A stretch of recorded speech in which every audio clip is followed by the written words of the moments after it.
These are the same elites who were recently outraged by JD Vance's speech in Munich, in which the Vice President rightly stated that before discussing security, we must know what we are defending. He wasn't talking about tariffs or trade balances on which we will each defend our interests while preserving our friendship. We don't need to say how interconnected our economies are and how the unpredictable results of a trade clash would play into the hands of other great powers. Vice President Vance was discussing something deeper: identity, democracy, freedom of speech. In short, Europe's historic role and mission. Many pretended to be outraged, calling for European pride against an American daring to lecture us. But let me tell you, as someone who is proud to be European, first, if those who were outraged had shown the same pride when Europe lost its strategic autonomy, tying its economy to autocratic regimes, or when European borders and our way of life were threatened by mass illegal migration, now we would live in a stronger Europe. Second, these ideas are not new for many of us. Brave European leaders have been saying this for a long time. I've said them many times before, even from the CPAC stage, urging Europe to rediscover its true and deepest soul, which has been sacrificed on the altar of wokeness, bureaucracy and mercantilism.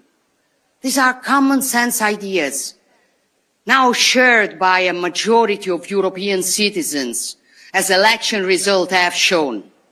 So Europe is far from lost, and it will never be lost as long as conservatives remain in the fight. There is a growing awareness. There is a growing awareness in Europe that security is now the top priority. You cannot defend your freedom if you lack the means or the courage to do so. Throughout history, Europeans and Americans have shown they are hearers to Pericles' words. Happiness depends on freedom, and freedom depends on courage. We proved this when we stopped invasions, won our independences, and overthrew dictators. And we have done it together the last 3 years in Ukraine, where a proud people fight for their freedom against brutal aggression. And we must continue today, working together for a just and lasting peace, a peace that can only be built with the contribution of all, but above all, with strong leaderships. And I know that with Donald Trump leading the United States, we will never again see the disaster we saw in Afghanistan 4 years ago. So, border security, energy security, economic security, food security, defense and national security. For a simple reason, if you are not secure, you are not free. And when freedom is at risk, the only thing that you can do is to put it in the wiser hands. That is why conservatives keep on growing and are becoming more and more influential in European politics. And that is why the left is nervous. And with Trump's victory, their irritation has turned into hysteria. Not only because conservatives are winning, but because conservatives are now collaborating globally. When Bill Clinton and Tony Blair created the global leftist liberal network in the 90s, they were called statesmen. Today, when Trump, Meloni, Milei, or maybe Modi talk, they are called a threat to democracy. This is the left's double standard. But we're used to it. We are used to it. And the good news is people no longer believe in their lies. Despite all the mud they throw at us, citizens keep voting for us. Because simply, people are not naive as the left considers them. They vote for us because we defend freedom. We love our nations. We want secure borders. We preserve businesses and citizens from the green leftist insanity. We defend family and life. We fight against wokeism. We protect our sacred right to our faith and our free speech. And we stand for common sense. So ultimately, our struggle is hard, but the choice is simple. Will we surrender to decline? Or will we fight to reverse it? Will we let our civilization fade? Or will we stand up and defend it? Will we leave our children a weaker world or a stronger one? Will we want the new generations to be ashamed of their roots? Or will we recover awareness and pride of who we are and teach it to them? I made my choice long ago, and I fight every day to honor it. And I know that I'm not alone in this battle, that you are all standing with me, that we are all standing together. And believe me, this makes all the difference. Thank you all. Thank you all. God bless you, and God bless the free nations of the world. So great to be back. Thank you very much for this opportunity to greet you, your guests, and above all, the incredible people of CPAC. You know how much I value this gathering, and I couldn't miss this edition, even if only from afar. And today, I address you with the pride of representing as Prime Minister an extraordinary nation that is Italy. A nation with a deep, unbreakable bond with the United States. And this bond is forged by history and shared principles. And it is embodied by the countless Americans of Italian descent who for generations have contributed to America's prosperity. So to them, allow me to say thank you. Thank you for being exceptional ambassadors for Italian passion, creativity, and genius. To this incredible nation, Italy, I dedicate my full energy. Our government is tirelessly working to restore Italy's rightful place on the international stage. We are reforming, modernizing, and reclaiming our role as a global leader. We aim to build an Italy that once again amazes the world. Let me tell you, we're proving it. The mainstream propaganda machine predicted that a conservative government would have isolated Italy, deleting it from the map of the world, driving away investors, and suppressing fundamental freedoms. They were wrong. Their storytelling was fake. The reality is that Italy is thriving. Employment is at a record high, our economy is growing, our fiscal policy is back on track, and the flow of illegal migration has decreased by 60% in the last year. And most importantly, we are expanding freedom in every aspect of Italians' lives. Why? Because we conservatives do what we say. We do what is right. We fight for what we believe in. And moreover, we trust people, not fear them. Unlike the globalist elites who believe the government should educate the people, forcing them to accept policies they never asked for, we believe in democracy. We serve the people, we do not rule over them. CPAC understood this fight. CPAC understood this fight. And again, I want to thank you for that. You have never given up. Even in the toughest moment, you have fought for a new victory. You have built a global network that has given a voice to millions who were silenced, so that conservatives everywhere would know they are not alone. And we are not alone, right? CPAC understood before many others that the political and cultural battle for conservative values is not just an American battle. It is a Western battle. Because, my friends, I still believe in the West. Not just as a geographical space, but as a civilization. A civilization born from the fusion of Greek philosophy, Roman law, and Christian values. A civilization built and defended over centuries through the genius, energy, and sacrifices of many. When we say West, we define a way of understanding the world where the individual is central, life is sacred, all men are born equal and free, the law applies equally to all, sovereignty belongs to people, and freedom comes before everything else. This is our heritage. And we will never apologize for it.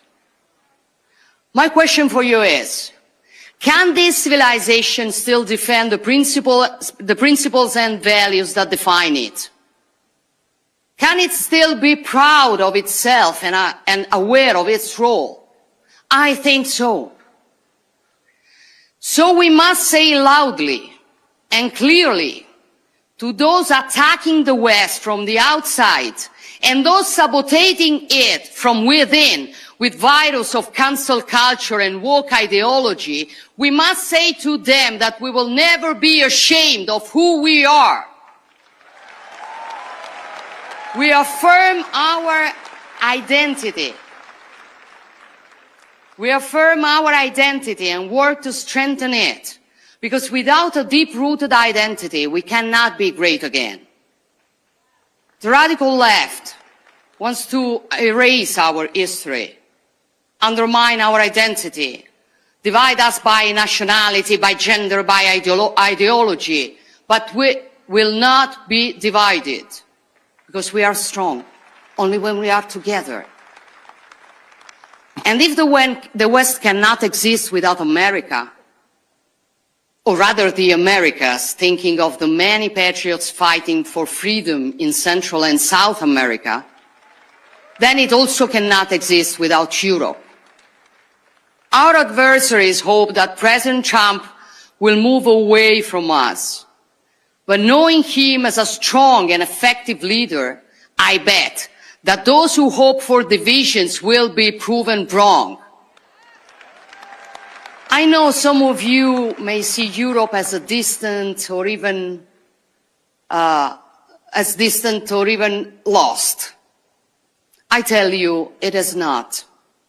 Yes, mistakes have been made, priorities have been misplaced, especially due to ruling classes and mainstream media that imported and replicated in the whole continent the most reckless theories of American liberal leftism. These are the same elites who were recently outraged by JD Vance's speech in Munich, in which the Vice President rightly stated that before discussing security, we must know what we are defending. He wasn't talking about tariffs or trade balances on which we will each defend our interests while preserving our friendship. We don't need to say how interconnected our economies are and how the unpredictable results of a trade clash would play into the hands of other great powers. Vice President Vance was discussing something deeper, identity, democracy, freedom of speech. In short, Europe's historic role and mission. Many pretended to be outraged, calling for European pride against an American daring to lecture us. But let me tell you, as someone who is proud to be European, first, if those who were outraged had shown the same pride when Europe lost its strategic autonomy, tying its economy to autocratic regimes, or when European borders and our way of life were threatened by mass illegal migration, now we would live in a stronger Europe. Second, these ideas are not new for many of us. Brave European leaders have been saying this for a long time. I've said them many times before, even from the CPAC stage, urging Europe to rediscover its true and deepest soul, which has been sacrificed on the altar of wokeness, bureaucracy and mercantilism. These are common sense ideas, now shared by a majority of European citizens, as election results have shown. So Europe is far from lost. And it will never be lost as long as conservatives remain in the fight. There is a growing awareness. There is a growing awareness in Europe that security is now the top priority. You cannot defend your freedom if you lack the means or the courage to do so. Throughout history, Europeans and Americans have shown they are hearers to Pericles' words. Happiness depends on freedom, and freedom depends on courage. We proved this when we stopped invasions, won our independences, and overthrew dictators. And we have done it together the last 3 years in Ukraine, where a proud people fight for their freedom against brutal aggression. And we must continue today, working together for a just and lasting peace, a peace that can only be built with the contribution of all, but above all, with strong leaderships. And I know that with Donald Trump leading the United States, we will never again see the disaster we saw in Afghanistan 4 years ago. So, border security, energy security, economic security, food security, defense and national security. For a simple reason, if you are not secure, you are not free. And when freedom is at risk, the only thing that you can do is to put it in the wiser hands. That is why conservatives keep on growing and are becoming more and more influential in European politics. And that is why the left is nervous. And with Trump's victory, their irritation has turned into hysteria. Not only because conservatives are winning, but because conservatives are now collaborating globally. When Bill Clinton and Tony Blair created the global leftist liberal network in the 90s, they were called statesmen. Today, when Trump, Meloni, Milei or maybe Modi talk, they are called a threat to democracy. This is the left's double standard. But we're used to it. We are used to it. And the good news is people no longer believe in their lies. Despite all the mud they throw at us, citizens keep voting for us. Because simply, people are not naive as the left considers them. They vote for us because we defend freedom. We love our nations. We want secure borders. We preserve businesses and citizens from the green leftist insanity. We defend family and life. We fight against wokeism. We protect our sacred right to our faith and our free speech. And we stand for common sense. So ultimately, our struggle is hard, but the choice is simple. Will we surrender to decline, or will we fight to reverse it? Will we let our civilization fade, or will we stand up and defend it? Will we leave our children a weaker world or a stronger one? Will we want the new generations to be ashamed of their roots, or will we recover awareness and pride of who we are and teach it to them? I made my choice long ago, and I fight every day to honor it.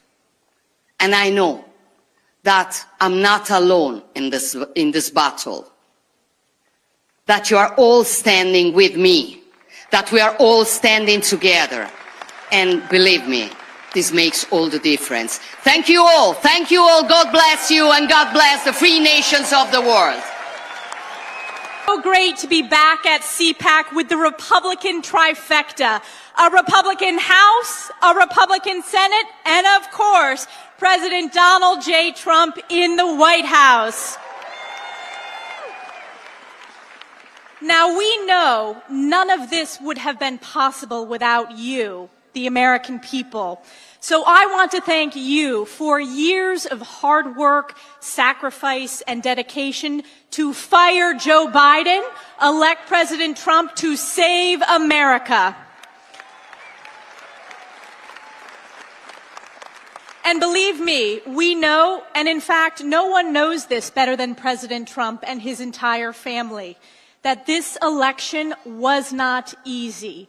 The left and their loyal stenographers in the mainstream media stooped to new and disgraceful lows. They tried everything: vicious smears, unprecedented attacks on his family, unconstitutional impeachments, and illegal lawfare by a weaponized and corrupt justice system.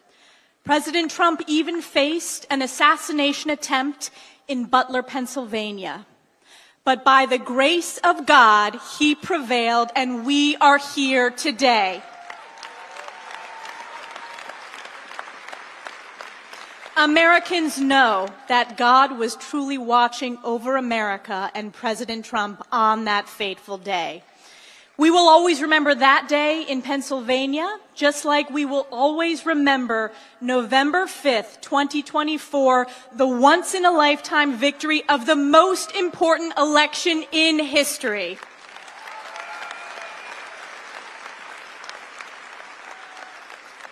That was the day when President Trump delivered truly the greatest political comeback of all time, winning the popular vote with an overwhelming mandate to save America.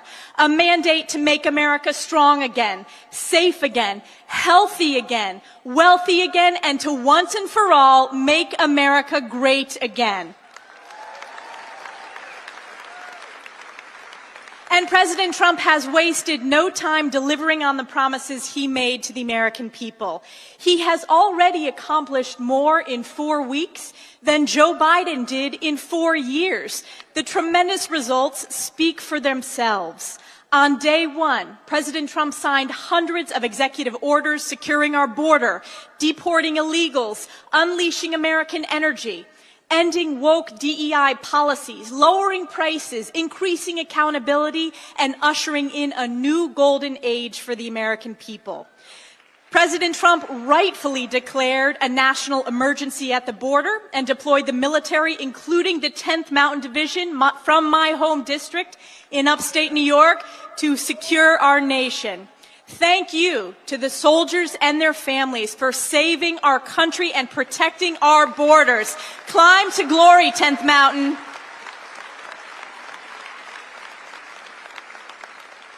President Trump also signed into law the Laken-Riley Act, the first bill passed by our House Republican majority in Congress.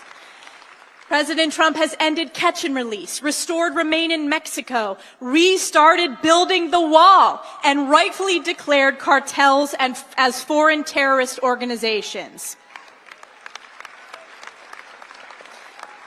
President Trump is not only securing our nation, he is rebuilding the broken and failed Biden economy of inflation, malaise, and weakness.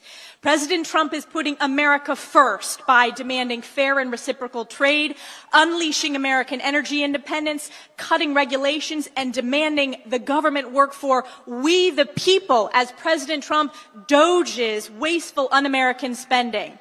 And this is because President Trump knows that a strong, safe, and prosperous America at home is a strong America abroad. Our economic security, our border security, our energy security is also our national security.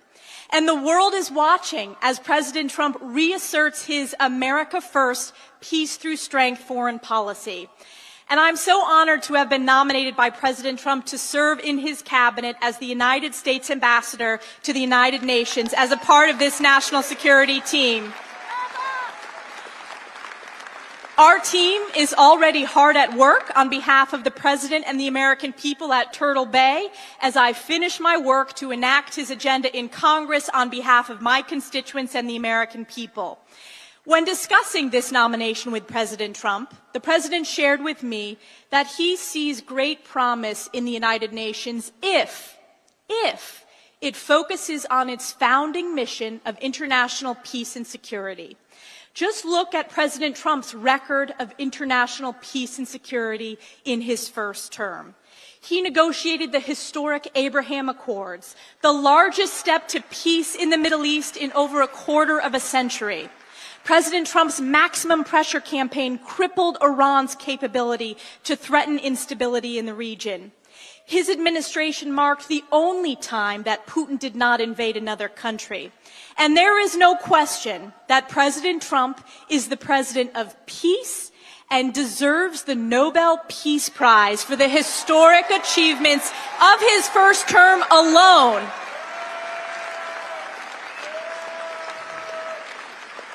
And now look at what President Trump has already accomplished in just 1 month.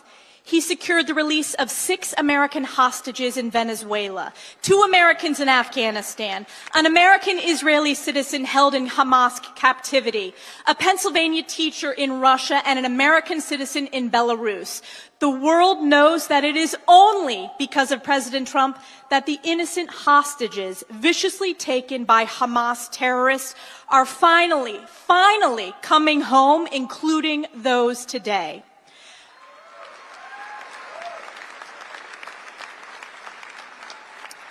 And President Trump is already effectively working to bring peace to the Russia-Ukraine war to stop the bloodshed. He's restored maximum pressure on Iran and redesignated the Houthis as a foreign terrorist organization. And the world is watching as every head of state is clamoring to meet with President Trump because the world knows America First is back.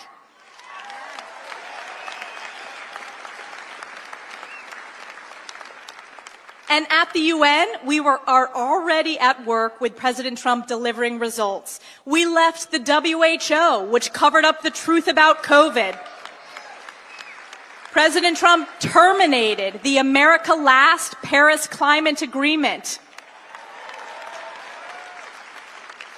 President Trump rightfully withdrew from the UN Human Rights Council that is a corrupt farce run by the worst abusers on the planet. The Trump administration imposed sanctions on the International Criminal Court, an illegitimate court fueled by raging anti-Semitism and anti-Americanism. And a top priority that I have worked on in Congress for years, President Trump defunded UNRWA, the pro-Hamas terrorist group that committed atrocities on October 7th. And make no mistake, hear it now, as President Trump's United States ambassador to the United Nations, we will not only defund UNRWA, we will dismantle it.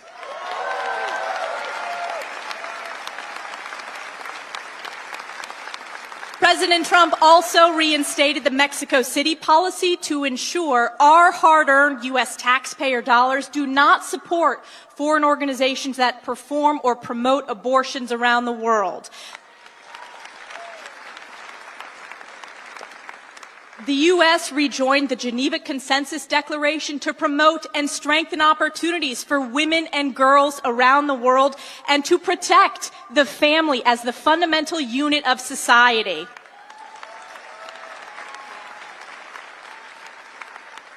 And of course, our U.S. embassies have been instructed to fly the beautiful American flag and only our American flag.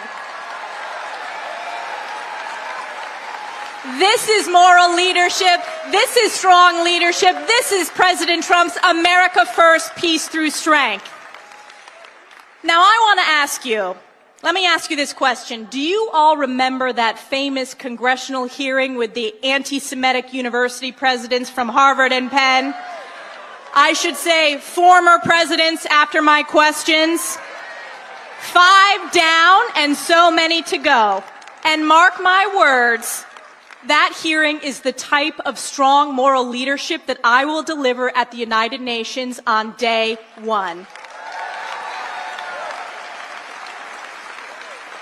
And I know that I will be serving as the United States ambassador to the United Nations and not the other way around. And I will always stand up for the American people, American sovereignty, and our America First values.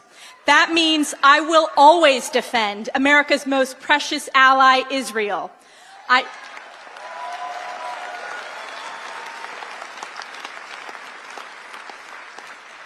I led the charge to expose the rot of anti-Semitism on college campuses, and I will lead the charge on behalf of President Trump to root out the rot of the true den of anti-Semitism, and that is the UN.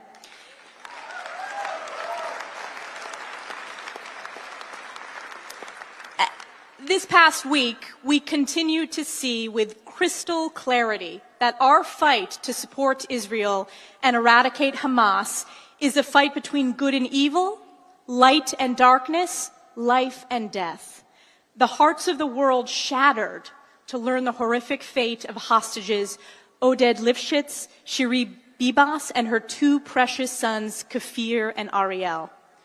The world must never forget that Hamas terrorists savagely murdered over 1,200 innocent civilians, including women, children, the elderly, and babies, and took hundreds hostage, committing unspeakable atrocities against humanity on October 7th and thereafter. And as we learn more about Hamas's evil murder, leading to this devastating loss of life of these innocent victims, we must be reminded that this must not be Israel's fight alone. It will never be Israel's fight alone. The absolutely heinous display of Hamas terrorists parading the coffins of murdered Israeli babies and lying about the remains of their mother to the cheers of a barbaric, animalistic pro-Hamas mob is an affront to all of humanity. And it has never been more important to show the world's unequivocal support for Israel, and it is clear that under President Trump's leadership, America stands steadfast in support of Israel and the Jewish people, and we will not rest until every hostage is brought home and Hamas is eradicated.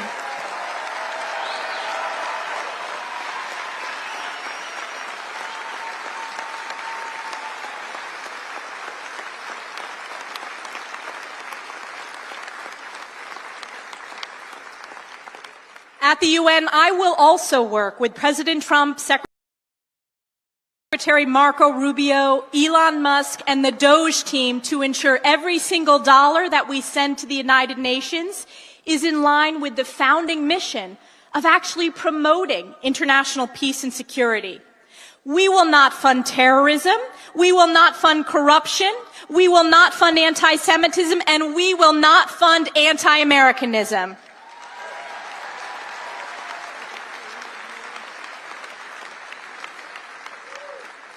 The United Nations will hear loudly and clearly that President Trump's America First, peace through strength agenda and record of results is back, and it is here to stay. President Trump has been relentless in pushing for a government that serves the interest of we, the American people, which is why he sent DOGE to protect our hard-earned U.S. taxpayer dollars. And let's take a moment to talk about DOGE, the Department of Government Efficiency. This initiative is as common sense and America first as it gets. And yet Democrats and the left mainstream media have spiraled into an utter state of panic, calling President Trump and Elon Musk a threat to democracy, when the truth is, DOGE is a threat to the swamp's bureaucracy. DOGE is draining the swamp just like President Trump said he would. And how about this? I think we need a global DOGE. We must expose the reckless and anti-Semitic and anti-American spending at the United Nations, and we will. So get ready. We are just 1 month in, and we will continue to work together to support the greatest president in the history of our country, President Donald J. Trump, to make America great again. Thank you again to all the patriots here at CPAC and across the nation.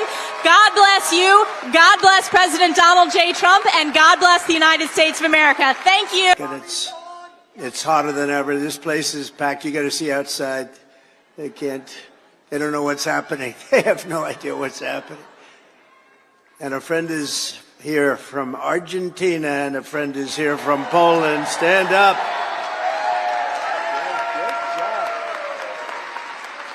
Great job. Thank you. Thank you very much. Welcome back to the nation's capital, where our movement is thriving, fighting, winning, and dominating Washington like never before. Nobody's ever seen anything like this before. They used to have little smaller crowds here. Is a little bigger. The fraudsters, liars, cheaters, globalists, and deep state bureaucrats are being sent packing. The illegal alien criminals are being sent home. We're draining the swamp, and we're restoring government by the people, for the people.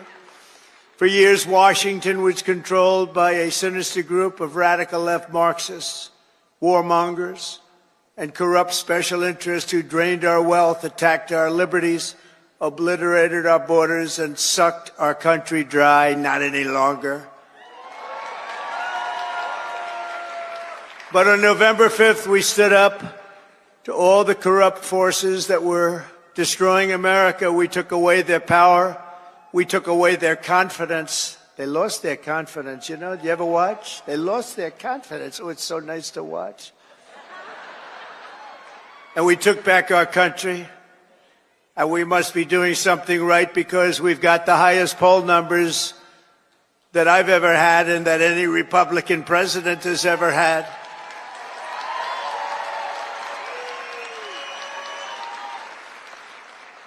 And our approval rating is now the highest ever across all demographics. Rasmussen just came out at 56%. Insider Advantage, 56%. RMG Research, 57%. And we have many polls in the mid-60s, one at 71%. We like that, 71. And according to YouGov, a big deal, 70% of Americans believe that what we are doing is right, and we are keeping our promises. That's all we're doing, when you think, is keeping our promises. That's all we had to do. And their promises weren't worthwhile to go and vote for. They loved men playing in women's sports, open borders, little things like that. But don't tell them. Don't tell them. Keep it quiet. We'll tell them about a week before the next election. Now keep it quiet. Let them think it's a great thing what they're doing. You saw Maine yesterday, right? The governor of Maine.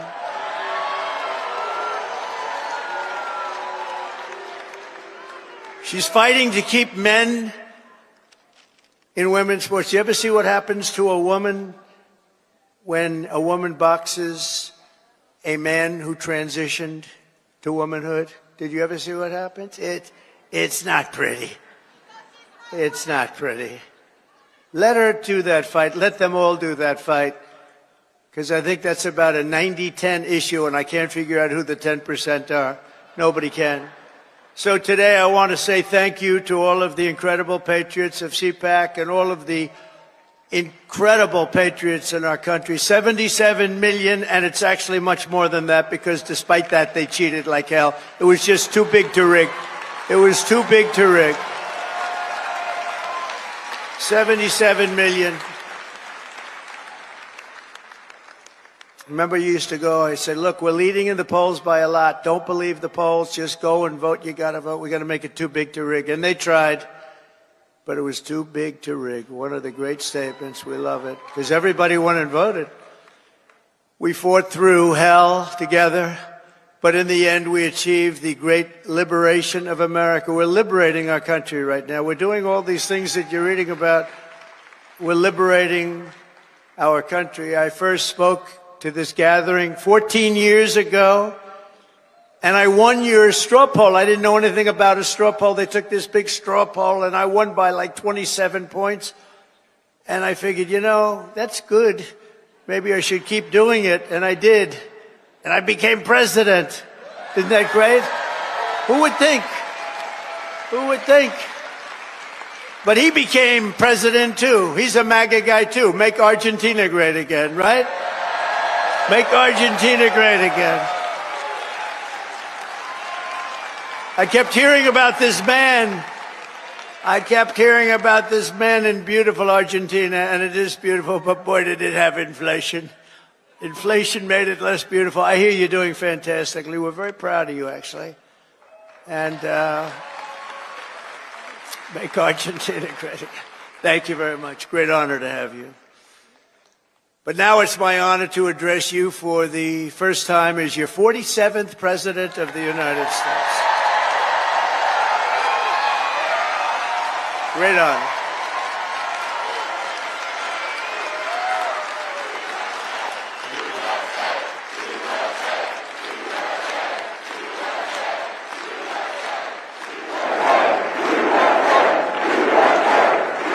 I want to begin by thanking Matt and Mercedes Schlapp for the incredible job they do, and everyone they put together. They put together an amazing team, the American Conservative Union, for organizing this event.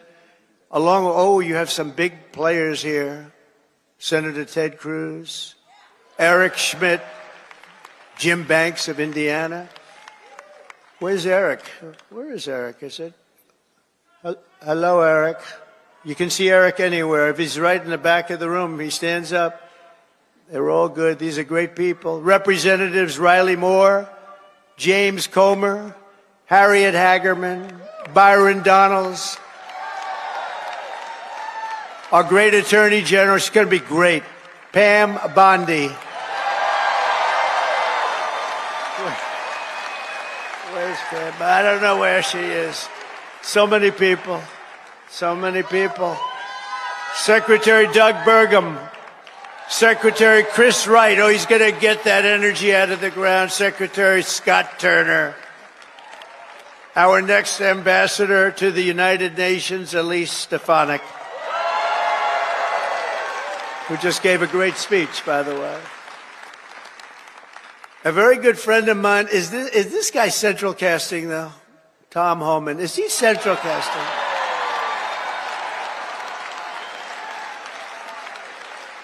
Where is it? Hello, Tom.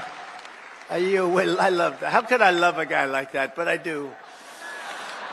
He's doing a great job. Thank you, Tom, very much. Thank you. Appreciate it. Arkansas Governor Sarah Sanders. Thank you, Sarah. Thank you. And Pennsylvania Attorney General Dave Sunday. I love that name. We're also honored to be joined by President Duda of Poland, who's a fantastic man and a great friend of mine. And we got 84% of the Polish people that voted for her, so you must be doing something right, huh? Hanging out with Trump. And again, President Milei of Argentina, thank you very much. Thank you very much. What a great guy. And the Prime Minister of Slovakia, Robert Fico. Robert. Thank you, Robert. Thank you. Nice to see you. The leader of the UK Reform Party, who, by the way, did really well in that last election. I've been his friend for a long time, and I wasn't sure, am I supposed to be his friend or not? But it never mattered to me if he did well or not. I always liked him, but it's easier to like him when he got the kind of votes he got. He really took it by storm, and they say he's going to do even better this time. Nigel Farage. Where is Nigel?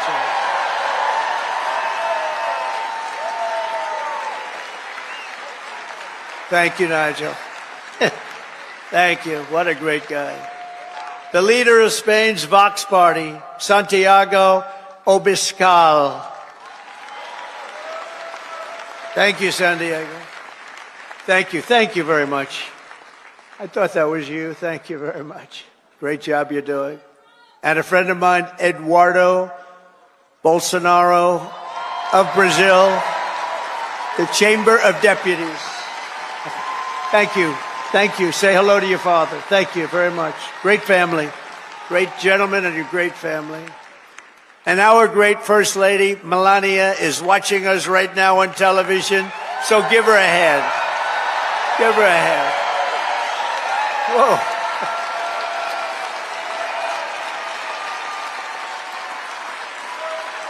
Thank you. Thank you. Oh, she's going to be happy. That's so nice. We love our First Lady. Everybody does. With the help of so many incredible supporters here today, we're going to forge a new and lasting political majority that will drive American politics for generations to come. I think we're going to do fantastically well in the midterms. You know, in theory, the one that wins the presidency does not do well in the midterms, but I think this is going to be a change. We're at a level, I don't think we've been at this level maybe ever as the Republican Party. We're a bigger, better, stronger party than ever before. More people in our party than ever before. But the people have given us a resounding mandate for dramatic change in Washington, and we are going to deliver it. We're going to use it, and we're going to make America great again by using it. So it's going to be something. But think of it, at the presidential level, we won the popular vote by millions and millions of votes. We swept all 7 swing states, Michigan, Wisconsin, Pennsylvania, North Carolina, Georgia, Arizona, Nevada, all by great margins. We won 85% of all of the counties in America. That means that map was red. Did you ever see the map? Did you see the certified map? Where is it? I want to see a certified map. It's all red. You can hardly find the blue. Think of this. They won 525 counties, and we won 2,600 counties. It's the biggest margin ever recorded. And incredibly, for the first time ever, all 50 states shifted toward the Republican Party. It's never happened before. So it was indeed too big to rig.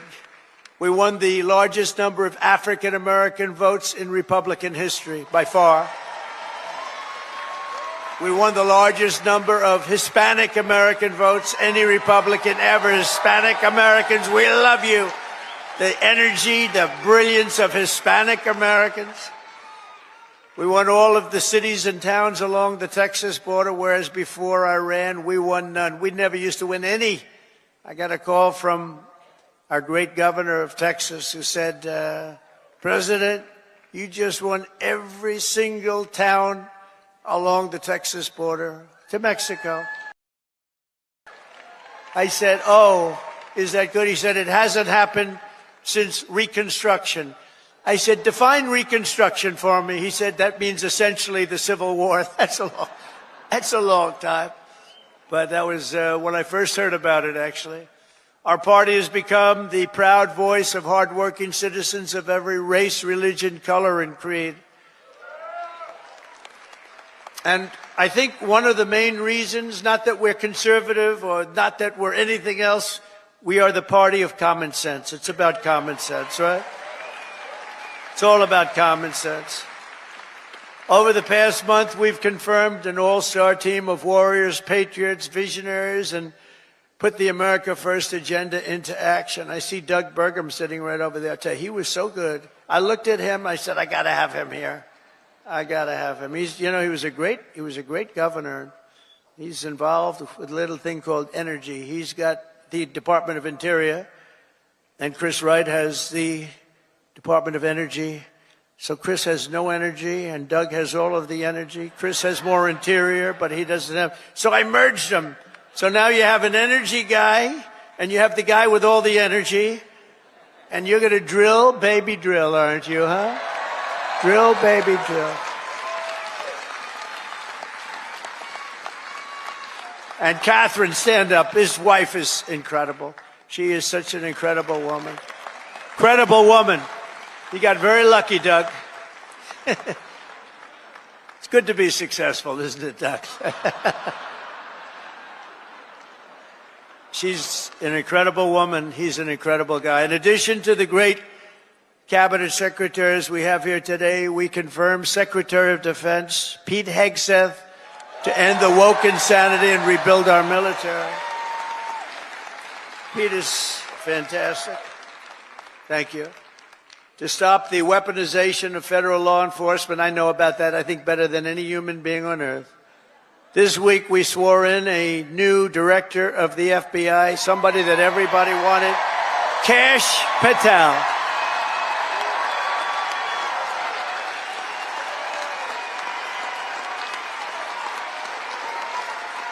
Kash is great. He's a popular guy. He went through with the blessing of a lot of good people, too. I'll tell you, it was great. To end the politicalization of our intelligence agencies, we confirmed Director of National Intelligence, Tulsi Gabbard, who is something very respected, highly respected. And to make America healthy again, we confirmed Secretary of Health and Human Services, Robert F. Kennedy, Jr.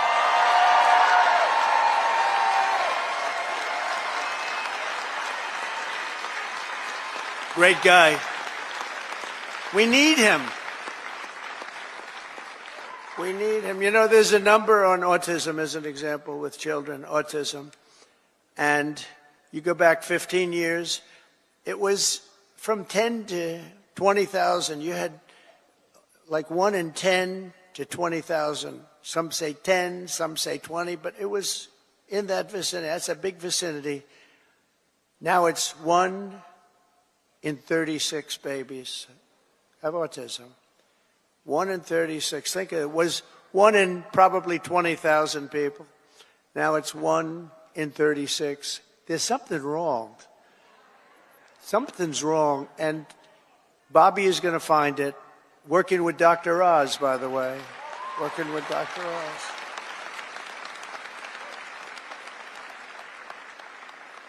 Together, we've achieved more in 4 weeks than most administrations achieve in 4 years. We made a lot of progress. I heard O'Reilly last night say Donald Trump, for the first 4 weeks, is the greatest president ever in the history of our country. That was O'Reilly. Bill O'Reilly, he's all right. You know who he said second was? George Washington. That's not bad. I beat George Washington. I love beating George Washington. Thank you, Bill. On our first day in office, we declared a national emergency at our southern border. After years of politicians using our military to defend foreign borders while leaving our country defenseless and helpless, we deployed a group of people, active duty troops, to defend our border and repel the invasion of our country. This was an invasion. You know, we had a great first term, a really great first term, and I called it an invasion. And we had great numbers, but now we have the best numbers we've ever had. We've never had numbers like this. We've done it all in 4 weeks. Think of it. That was Tom Homan, Kristi Noem, the whole group. On day one, I ended the catch and release. I reinstated Remain in Mexico, and I signed an order that will end birthright citizenship for the children of illegal aliens.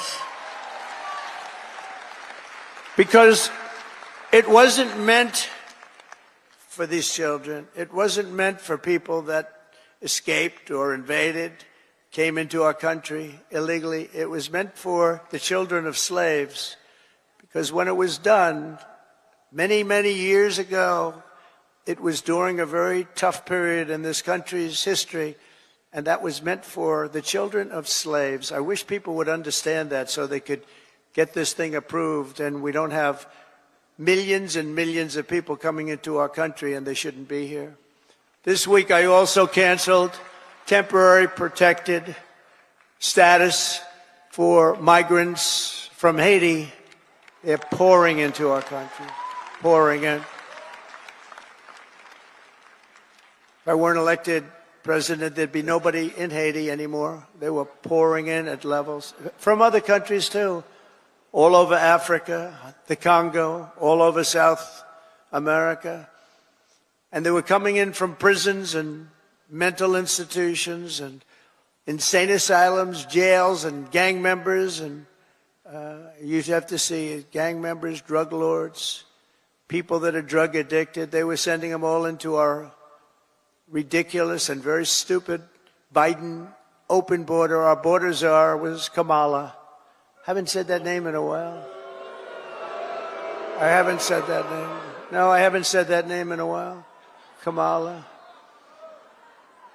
I'll bet nobody knows her last name. Nobody ever knows her last name. Even during the campaign, you'd have to say Kamala. It's strange, you know, a little different name. Kamala, because her last name was Harris. I used to say Senator Harris. Nobody knew who the hell I was talking about. So I had to go Kamala. But think of it, I was beating Joe badly, really badly, and they changed him. I'm the only one that ever had to beat two people. I had to beat two. Had to beat two. We beat two. I didn't beat. You beat. You beat two people. No, he was doing badly. That's like the great Dana White. He has a fight, and one guy's doing really badly, so when they take him out, they put another guy in the fight, the same guy that's... I had that. Never happened before. A lot of things we do never happened before. Do you ever notice that? We're the first in everything. So we beat two candidates. They said, who do you run against? Well, we ran against Biden, and we ran against Kamala Harris. But illegal border crossings now have plummeted by almost 100%. The border czar never called the border, never called the great people of the border. They have unbelievable... I called them so much they couldn't take my calls. They hated me. But then they became to love me. You know why? Because the border people want to have great borders. But you have to call them on occasion. How are we doing today? Pete, how are we doing? You have to call. And we called the right guys. I became friends. You know, the Border Patrol endorsed me. And these people, you have no idea. They weren't supposed to, because you're not supposed to do that. I don't think you're allowed to do it. Actually, they did it anyway. They said, this is crazy. But these are great people, and ICE, and our general law enforcement, and by the way, our great, great firemen and firewomen, too.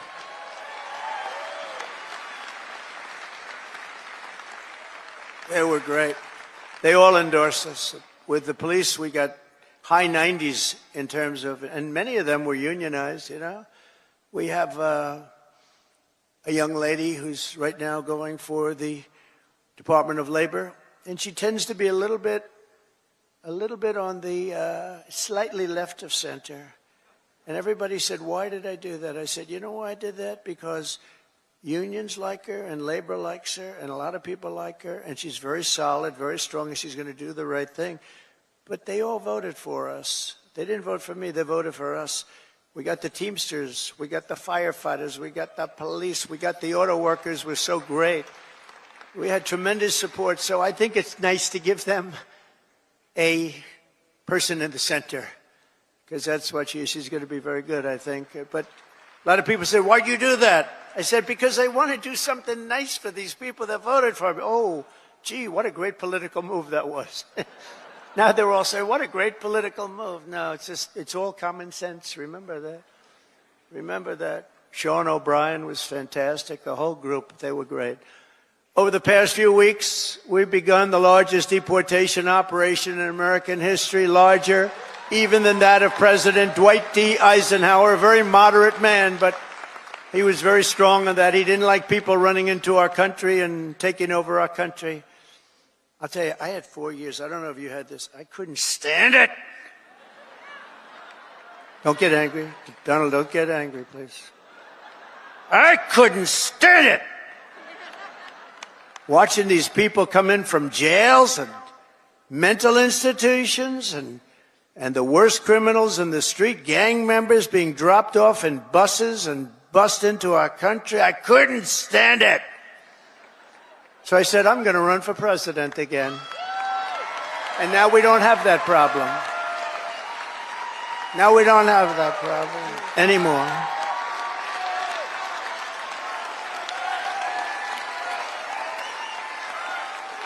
We don't have that problem anymore. We now have the best border we've ever had. And by the way, if they can ever find my world's favorite chart ever in history, I'll show you what it was when I left. And now it's even slightly better. Can you drop that chart, do you think? I don't know. I never tell them about this, but they used to drop it like magic. If they can, they'll drop it. Who the hell knows? But it's my favorite chart. My favorite chart in history. We're liberating communities like Aurora, Colorado, and Springfield, Ohio, that have been occupied by illegal alien criminals from all over the world.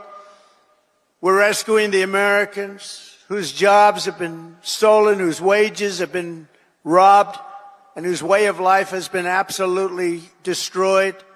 And under the Trump administration, our country will not be turned into a dumping ground. We're not going to do it.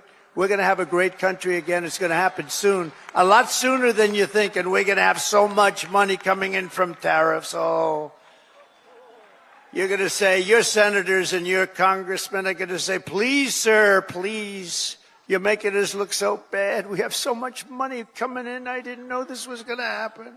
Please don't do this to us. We look very bad. But they're great. They're doing well. I tell you, the Republican senators they're sticking together. The Republican congressmen and women are sticking together. Every once in a while, you have one that wants a little action or something. I don't know what it is. It's so sad to see. I just hate to see it. I hate to see it. But they're sticking together. One thing about the Democrats, they have rotten, horrible policy, the worst policy in history, but they stick together. We have great policy, but sometimes they don't stick, but they've been sticking for us. They've been sticking. And I think the Speaker and the leader have done a fantastic job. That's Thune and Johnson, and I think they've done, two guys really working hard and they're really doing a great job. But we have a lot to stick with. We have a lot to stick together for, because what we've done has never been done before. Nobody's ever seen anything like this, and nobody's ever seen 4 weeks like we've had.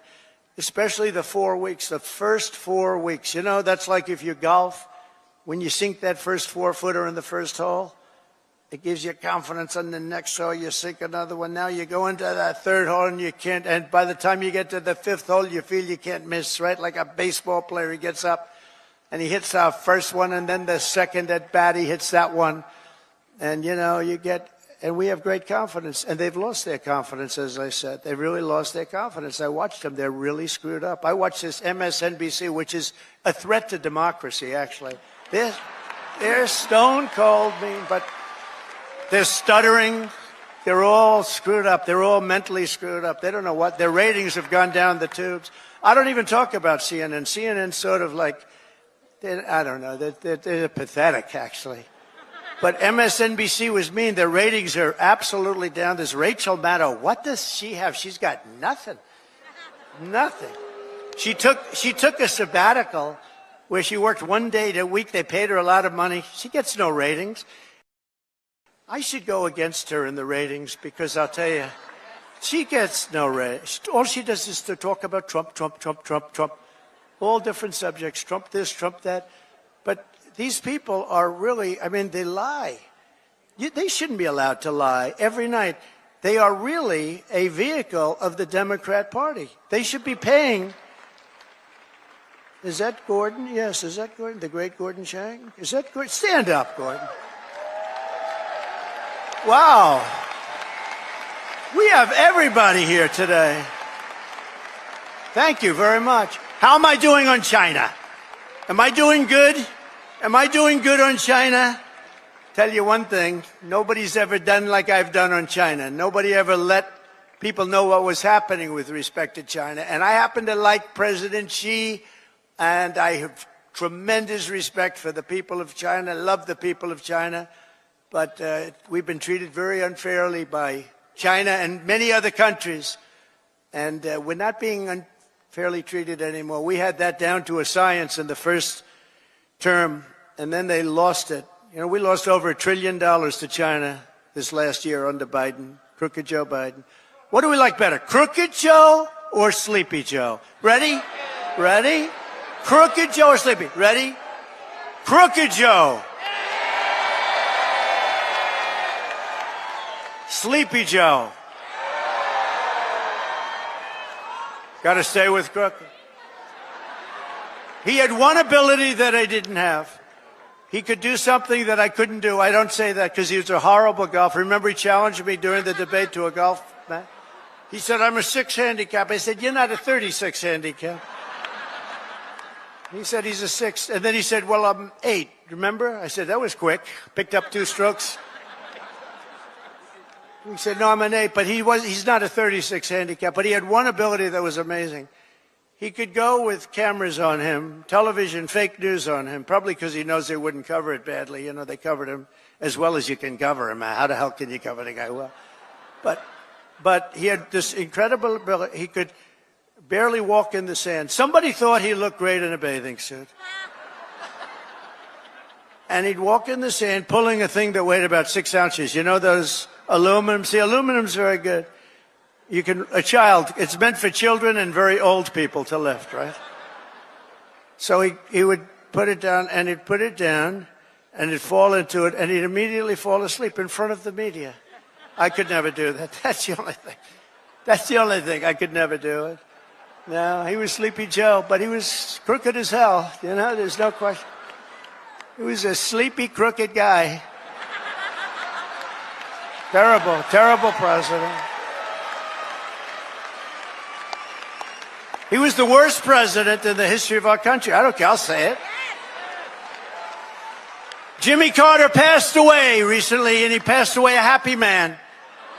He was a happy man when he passed away, because he said that it's not even close.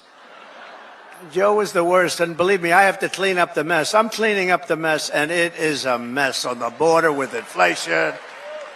To go over every single thing he touched turned to shit, okay? Everything. It's true.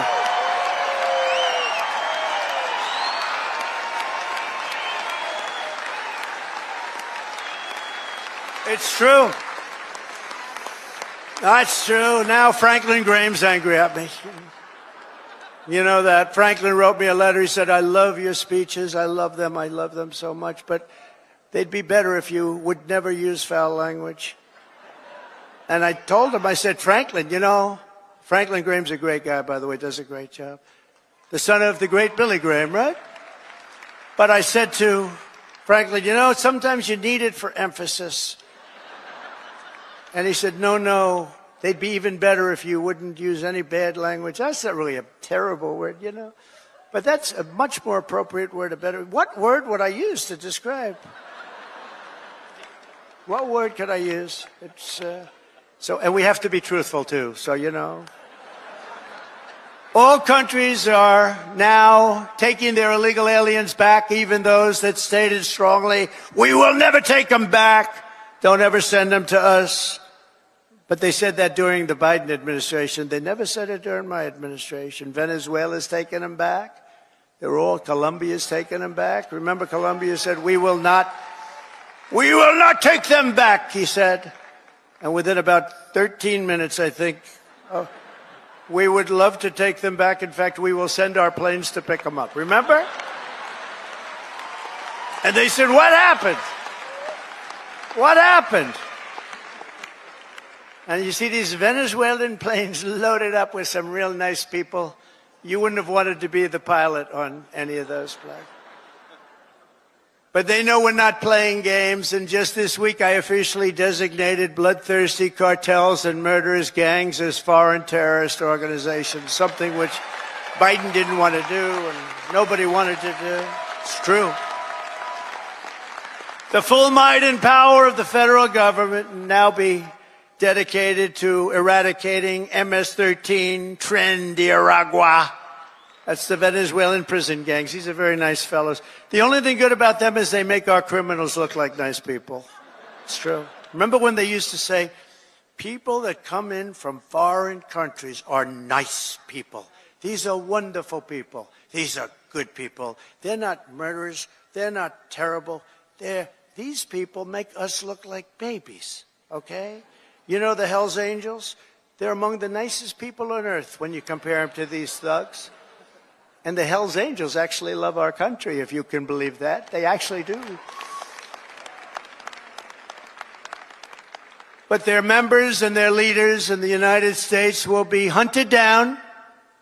I'm talking about MS-13. They're hunting them down. We removed tens of thousands, MS-13, Tren de Aragua, rooted out, arrested, and expelled from our soil like the savage monsters that they are. We don't have anybody coming up from Argentina. Nobody's coming up from Argentina to facilitate the mass removal of criminal aliens. I also issued an executive order to make available the full capacity and detention. We're going to use Guantanamo Bay. We have a detention facility that's actually massive. Nobody even knew it existed. Holds thousands of prisoners. We never used it. For 4 long years, you had a president who put illegal aliens up in penthouse suites in beautiful hotels on Park Avenue, on Madison Avenue, or on Fifth Avenue in Manhattan. Now you have a president who is stamping their ticket to Gitmo on a one-way trip back to the places from which they came, wonderful places. Big difference. My administration is also moving swiftly to save the U.S. economy from the train wreck of inflation and worse that Joe Biden created. I withdrew from the one-sided Paris Climate Accord. It was a disaster. That was a disaster. I terminated the Green New Scam. One of the greatest hoaxes ever played on this country is the Green New Scam. We spent trillions of dollars on this nonsense, and just a total hoax. It really set back our country, I want to tell you, monetarily and every other way. And I canceled Joe Biden's insane electric vehicle mandate where everybody has to have an electric car. And if you want an electric car, get an electric car. If you want a gasoline-powered car, if you want to have a hybrid, you get it. The only thing you can't do is a hydrogen-powered car. You know why? They said it really works great, but when it doesn't work, you never find the body. That's a bad sign. You know, when it doesn't work, they found the body on a tree about 250 yards up the road. It's seriously bad. So we'll leave hydrogen out of it for a little while, I think, or maybe permanently. I'd say permanently. To crush inflation by slashing spending, I imposed an immediate federal hiring freeze, a federal regulation freeze, and a foreign aid freeze. We're given to countries that hate us. We're giving billions and billions of dollars to countries that hate us. And I signed an order creating the Department of Government Efficiency. You probably haven't heard of it, which is now waging war on government waste, fraud, and abuse. And Elon is doing a great job.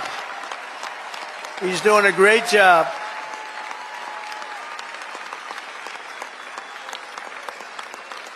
We love Elon, don't we? It's that guy, he's a character. With his son X. We love X. He's the only one can get away. His son's really named X. He's the only one can get away with naming his son X. If we ever did it, they'd say, you're crazy. But he's great. He's doing a great job, and he doesn't need this either. He doesn't need it, but he wants to see, he's a patriot. People said, well, what official position does he have? I said, patriot. Oh, they didn't know. They said, that was good. He's a patriot. Here are some of the flagrant scams that, as an example, they've spent money on and we've been able to recapture for a large dose of it at least. $520 million for a consultant to, think of it, $520 million, $520 million. You know, when I hire consultants and they just take advantage of me, it's a horrible thing to watch. And I give them $25,000, I feel I'm overpaying. These guys got $520 million. Environmental, social, governance, and investments in Africa. $25 million to promote biodiversity, conservation, and socially responsible behavior in Colombia. This is Colombia, South America, not Columbia University. Of course, that might be worse, actually, based on their actions. $40 million to improve the social and economic inclusion of sedentary migrants. Nobody knows where. Who are they? Where do they come from? Just sedentary migrants. Nobody even knows what a sedentary migrant is. If they were sedentary, they wouldn't be a migrant, right? They wouldn't move. No, they wouldn't move. They'd stay in the same place. Right, Doug? $42 million for social and behavior change in Uganda. $10 million for Mozambique medical male circumcisions. Why are we going to Mozambique to do circumcisions? It's a lot of money. $14 million for improving public procurement in Serbia. Here's a beauty. $486 million to a consortium of elections and political process strengthening ideas, of which $22 million goes to inclusive and participatory political process in Moldova. $29 million goes to strengthen the political landscape and help them out so that they can vote for a radical left communist in Bangladesh.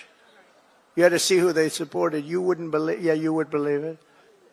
Nobody in this room would be in that group. $20 million for fiscal federalism and $19 million for biodiversity in Nepal. $47 million for improving learning outcomes in Asia. $18 million for helping India with its elections. Why the hell? Why don't we just go to all paper ballots? Let them help us with their elections, right? Voter ID. Wouldn't that be nice? We're giving money to India for elections. They don't need money. They take advantage of us pretty good. One of the highest tariff nations in the world. We try and sell something, they have a 200% tariff, and then we're giving them a lot of money to help them with their election. $32 million for the Prague Civil Society Center.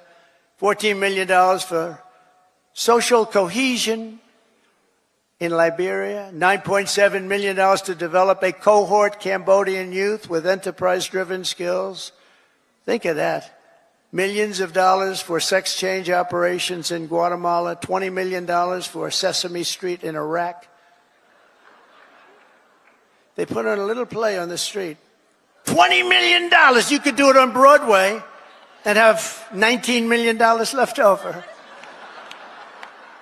No, it's a scam. They get kickbacks and all sorts of things. It's a scam. Who ever heard of it? Think of it, $20 million Sesame Street, a play. We're also uncovering outrageous incompetence and fraud in the Social Security.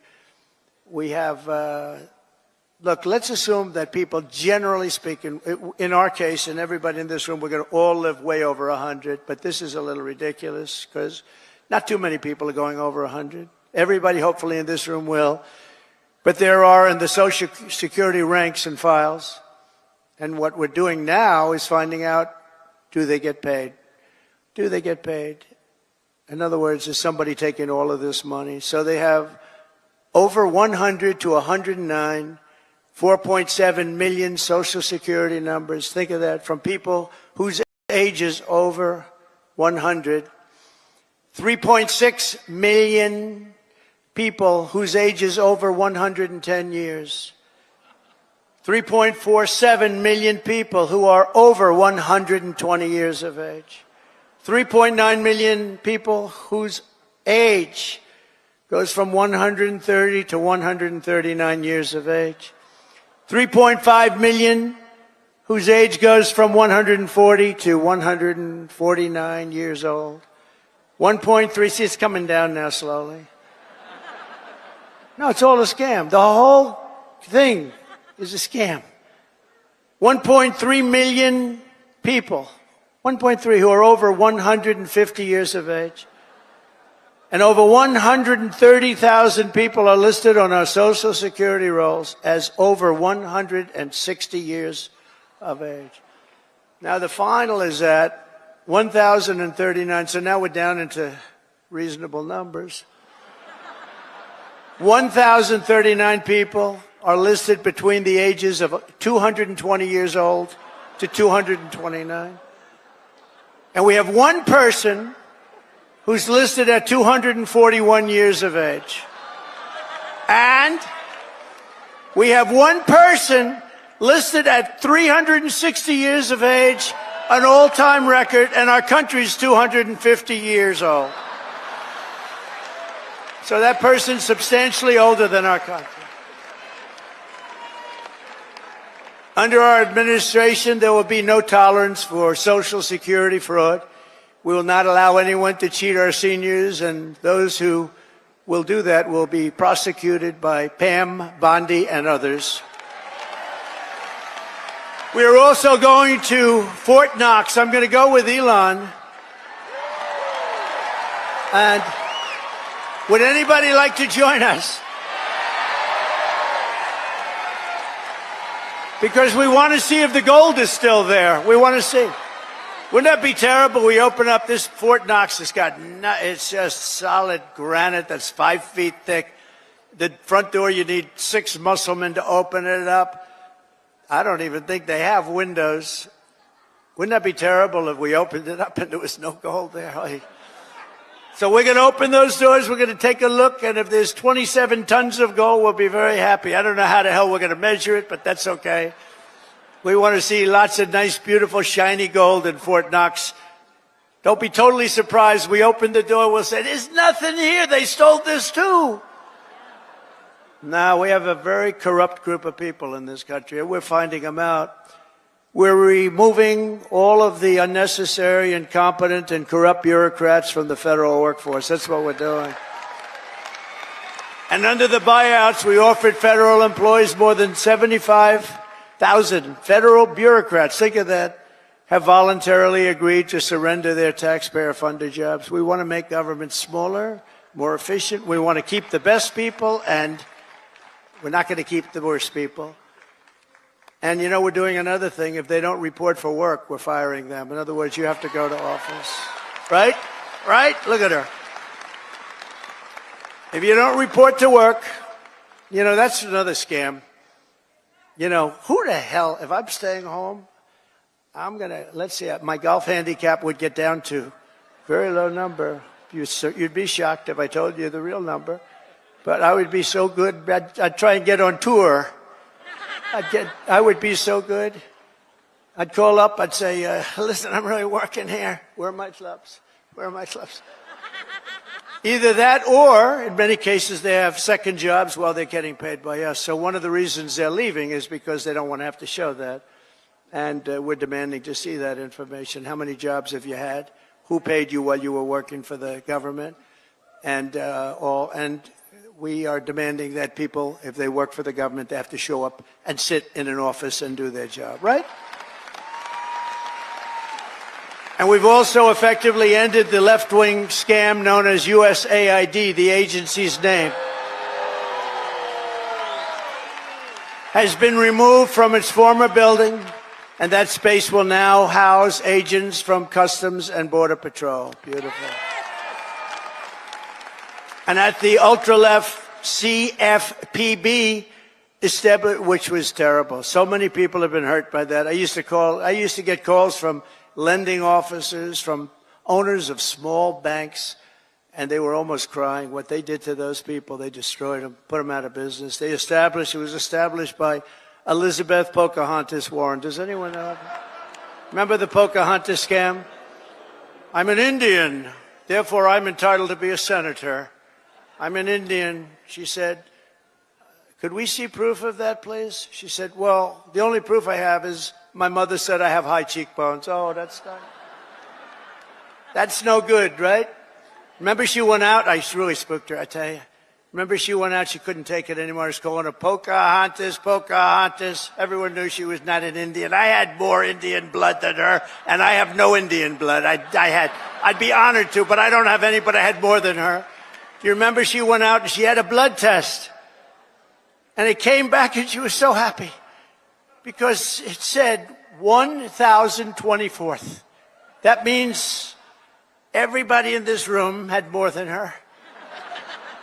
But because there was even a scant, in other words, 1 million years ago, something could have happened. And she was so happy that she released it and she got killed. That was the end of her presidential career. She does not like me very much. But she's a very angry person. Do you notice the way she is? She's always screaming and she's crazy. These people are crazy.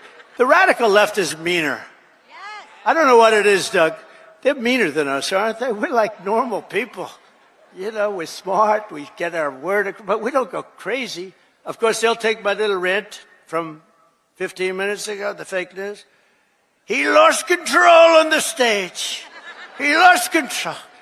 And they'll have me screaming, having to do with Franklin, poor Franklin. He lost control of the stage. Oh, these people are bad. They are really sick, too. I don't get it. You think they'd want to love our country. They have no ratings anymore. Nobody listens to them. Nobody believes the fake New York Times. Washington Post is doing no business. They're losing all their business. Nobody believes them. But we've escorted the radical left bureaucrats out of the building and locked the doors behind them. We've gotten rid of thousands. I withdrew the United States from the corrupt World Health Organization. I withdrew from the anti-Semitic UN Human Rights Council. The council is horrible, and I withdrew from the terror-supporting UN Relief and Works Agency. The UN has such great potential, but not the way it's run now. It's terrible the way it's run now. We stopped all taxpayer money to these corrupt institutions. And by the way, just so, because who the hell knows, we got to talk about something very important. The war between Russia and Ukraine. People are being killed, mostly young men, mostly Russian and Ukrainian men, at levels you've never seen before, thousands of people a week. And I've spoken to President Putin, and I think that thing is going to end, but it's got to end. It's a horrible, horrible thing to watch. I'm dealing with President Zelensky. I'm dealing with President Putin. I'm trying to get the money back or secured, because, Europe is given $100 billion. The United States has given $350 billion because we had a stupid, incompetent president and administration. 350. But here's worse. Europe gave it in the form of a loan. They get their money back.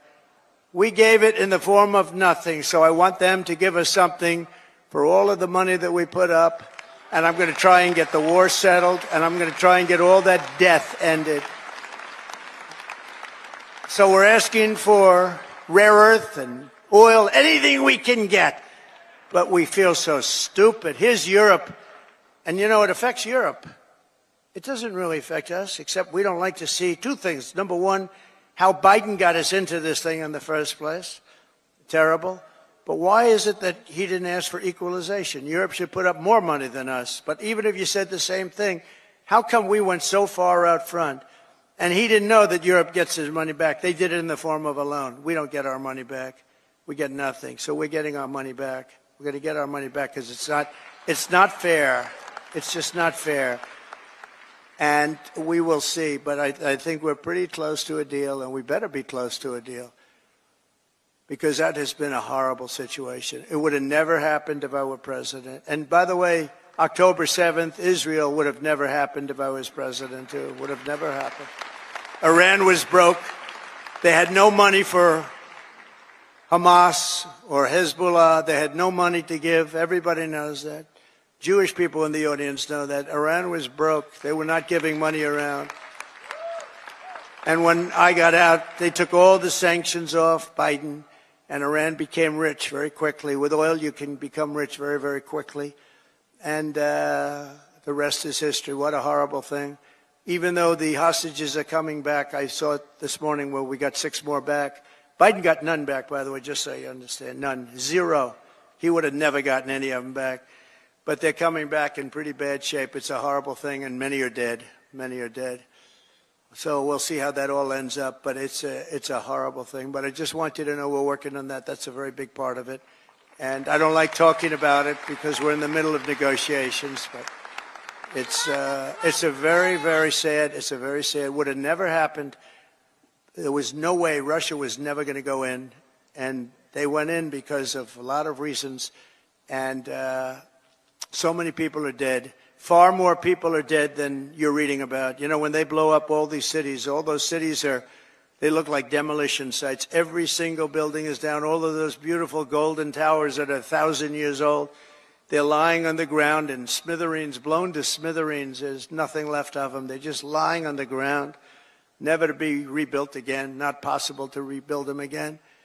And all of that heritage is gone. People have done a really horrible job. That would have never, if I were president, 0 chance that a shot would even have been fired. It wouldn't have happened. So sad. To further turbocharge our economy, we have launched the most aggressive deregulation program in any nation's history. And we're also going to be seeking the largest tax cuts in American history. Again, we brought them down, as you know, from close to 40% down to 21%. Now we're bringing them down to 15% if you make your product in the United States of America. We're defending the American worker like never before, and that's why the auto workers and the union workers and the Teamsters and so many others, they supported us, the firemen, the policemen. So many others, whether they were union or non-union, they all supported us. They supported, it was called workers, and they supported us at levels that nobody's ever seen before. Weeks ago, I imposed a 10% tariff on all goods coming from China because of the fact that they're sending fentanyl into our country, through Mexico, by the way. I'm not happy with Mexico, or I'm not happy with Canada either. I imposed 25% tariffs on all foreign steel and aluminum, and I will soon impose reciprocal tariffs on any country that charges us. And by the way, the reciprocal means they charge us, we charge them, same thing. So nobody can be upset, right? But we have countries charging us 200%, and we charge them nothing. They charge us, we charge them. Our country's going to become rich again, very rich.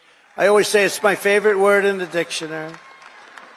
The word tariff is my favorite word in the dictionary. You know, we were the richest relatively from, think of this, from 1870 to 1913. That was our richest because we collected tariffs from foreign countries that came in and took our jobs and took our money, took our everything. But they charged tariffs, and we had so much money, they set up the 1887, think of that, a long time ago, 1887 Tariff Commission. It was a commission of very important people to determine where we should spend all of the tremendous, vast wealth that we had. We had so much wealth. Wouldn't it be nice today? Of course, now we give it away to transgender this, transgender that. Everybody gets a transgender operation. It's just wonderful.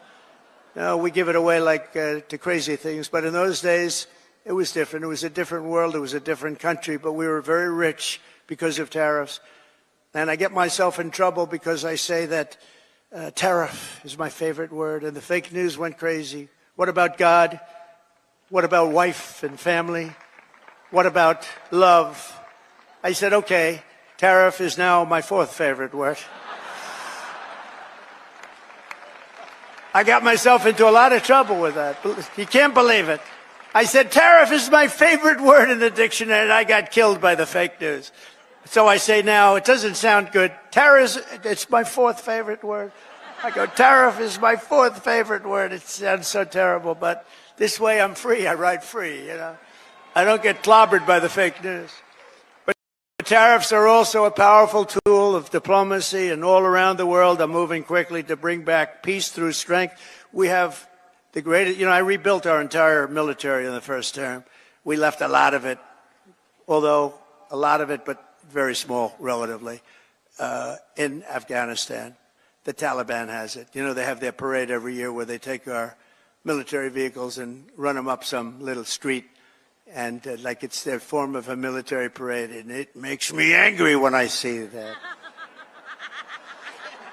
Angry. When I see that, I get angry.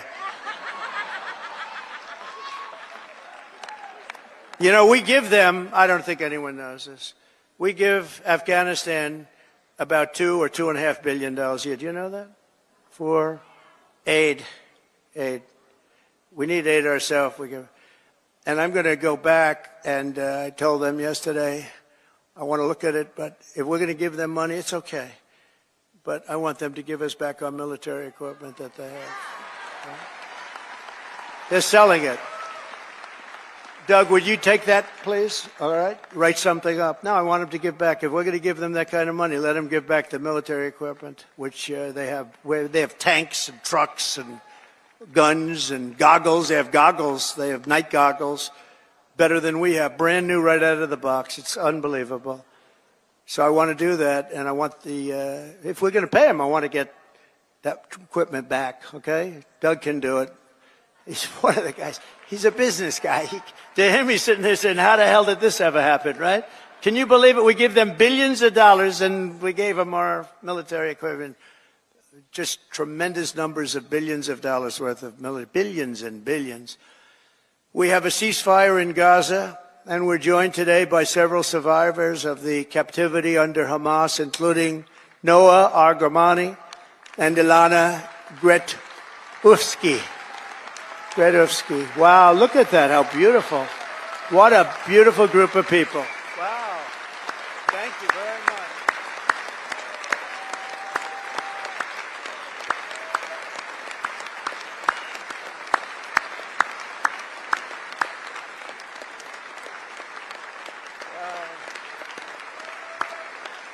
Thank you very much. And you're sitting next to a great guy, Sebastian Gorka, who's also now in the administration. From day one, right, Sebastian? He's been a loyalist from day one. We love Sebastian. Thank you very much, Sebastian. Thank you, everybody. That's very nice. Beautiful.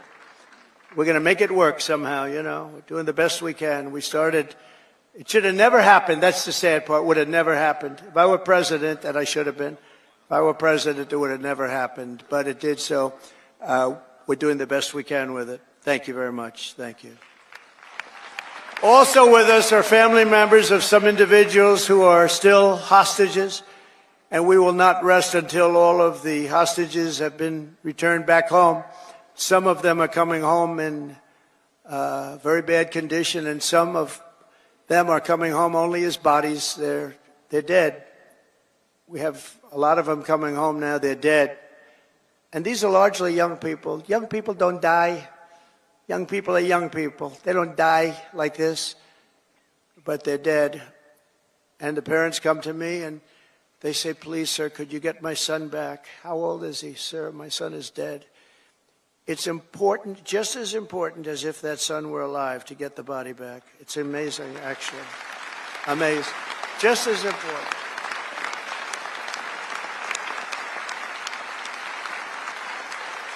Thank you.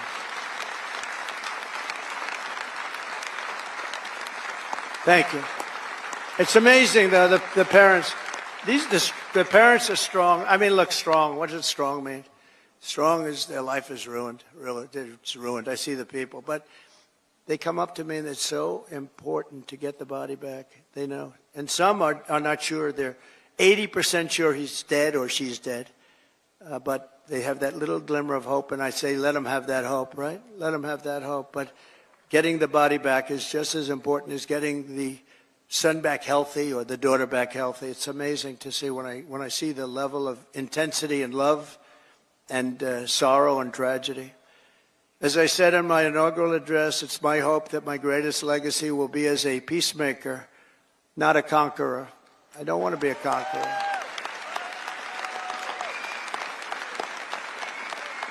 Under the Trump administration, every day brings more good news for America. I've ended all of the so-called diversity, equity, and inclusion programs across the entire federal government and the private sector. and notified every single government DEI officer that their job has been deleted. They're gone. They're fired. You're fired. Get out. You're fired. I made it the official policy of the United States government that there are only two genders, male and female. That was easy. I banned men from competing in women's sports. And I also proudly banned the use of, thank you.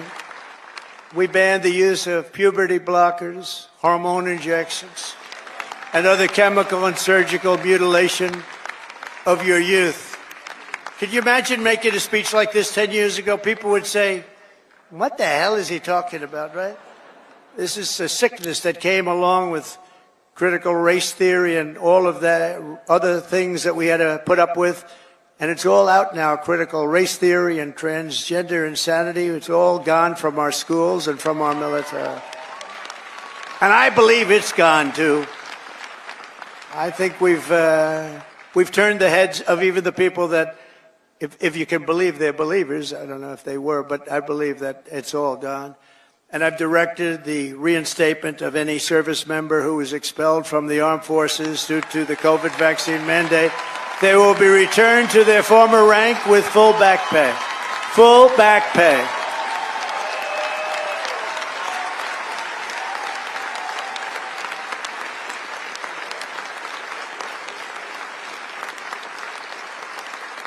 I banned government censorship from your voices and brought back free speech in America. We have free speech. We didn't have free speech. We do have it now, actually. Now, this was a very vicious regime, you know. I was put under investigation more so than the late, great Alphonse Capone, one of the great killers of the world. Trump, my father would look down my mother. How the hell did this happen to my boy? This wasn't... No, I was under investigation at a far greater level than Al Capone or anybody else, probably in the history of our country. These people are sick. They're sick. They're bad people. I ended Joe Biden's weaponization as soon as I got in. I said, I'm going to hit him with the same stuff. But I ended his whole weaponization of our government and removed his hand-picked radical left Marxist prosecutors from the Department of Justice. I was so happy to do that. They weaponized government. They weaponized government. I pardoned hundreds and hundreds of Biden's political prisoners, including Christians, pro-life activists, and the J6 hostages who were treated terribly for years.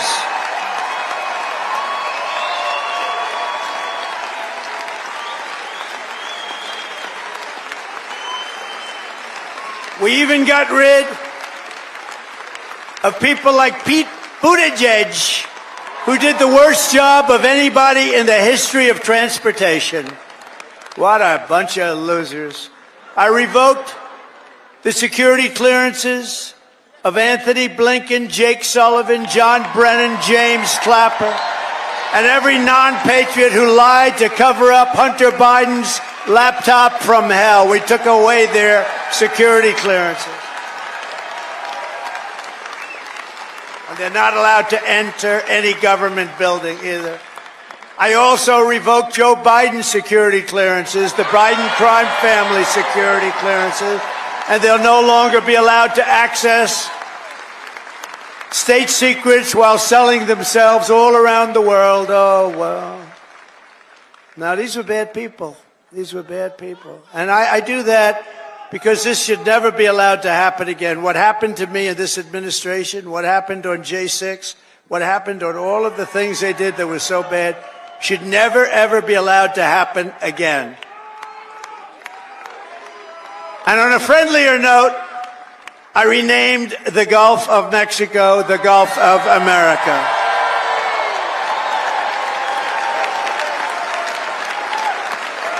And we are restoring the name of a great president, William McKinley, to Mount McKinley in Alaska. President William McKinley to Mount McKinley in Alaska. And as you know, Many years ago, Jimmy Carter gave away the Panama Canal. And Panama started the process of giving the Panama Canal, by the way, the most expensive development ever in the history of our country, relatively. It would have been $1.5 trillion in today's dollars. Snakes, think of it. They paid them 5 times their salary. They brought them to Panama, and they had a 25% chance of dying. They dug under nets so the mosquitoes wouldn't get them. But we lost 38,000, mostly men, laborers, construction workers, because it was such a harsh way to live. It was very brutal. They died. 38,000. Again, it was the most expensive thing we ever built, and they gave it away for $1 to Panama. And last year it made $5 billion. Also, it's one of the most successful projects ever built in terms of money, monetarily. And it's the 8th wonder of the world. It connects 2 oceans, with one being 16 feet higher than the other. Think of it, the Pacific and the Atlantic. Think of what that is. You're going through dikes and canals. Amazing what they did. It was really a wonder of the world. We gave it away for nothing. But we didn't give it to China. We didn't give it to China. We gave it to Panama. We're going to take back the Panama Canal.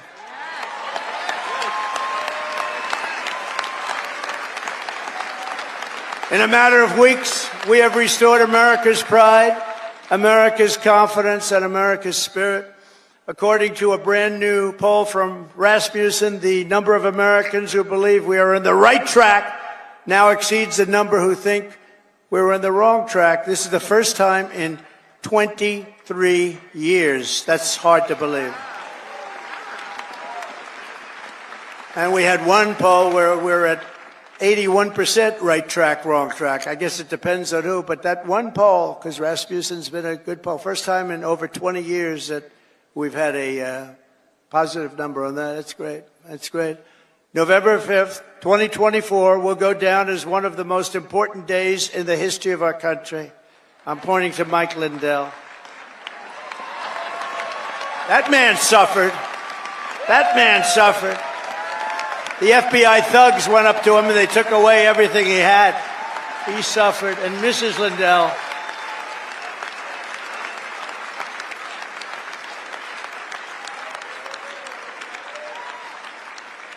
was a great guy. They went after him. It was just terrible. This was a vicious weaponization of your government. But he's all, I'll tell you, he stood up. He's all man. He stood up strong. And nothing was going to faze him. And I want to thank you on behalf of everybody, Mike. You put up with a tremendous amount. And he never changed his mind. He said that election of 2020 was rigged. And he's more of a believer today than he was even 4 years ago. But now it's okay to say it, Mike. Now it's fine. Now, that's why, you know, when it comes to a day where you can't challenge crooked elections, we've got a real problem in this country.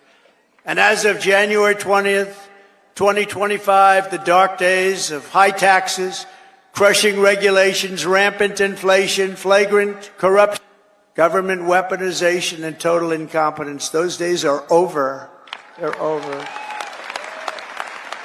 But we cannot stop now. We're going to push forward every single day. In the immortal words of that great American hero, Captain John Paul Jones, I have not yet begun to fight.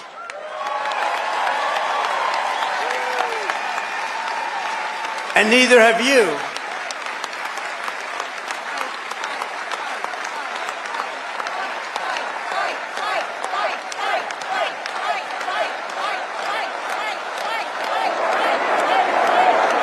So together for the next 4 years, we are going to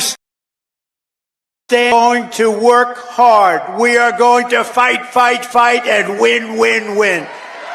Thank you to CPAC. Thank you, Matt. Thank you, Mercedes. Thank you very much. Thank you, everybody. God bless America. Thank you very much. Shit.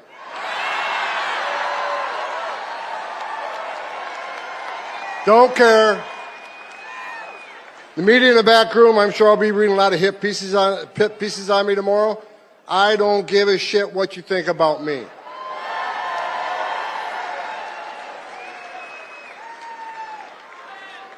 I get asked all the time, does it bother you? There's a big part of this country that hates your guts. I don't care. I don't care. Because we got a job to do. You know, I wake up every day for the last 4 years pissed off because the Biden administration took the most secure border in my lifetime and unsecured it on purpose. Right? I worked for 6 presidents, starting with Ronald Reagan. Every president I ever worked for took steps to secure the border. Even Clinton and Obama took steps to secure the border because they clearly understood you can't have national security without border security. They got it. Joe Biden's the first president in history of the nation who came into office and unsecured the border on purpose. So for 4 years, I wake up every day pissed off. That changed November 5th. Now I wake up every day excited because I work for the greatest president of my lifetime, Donald J. Trump.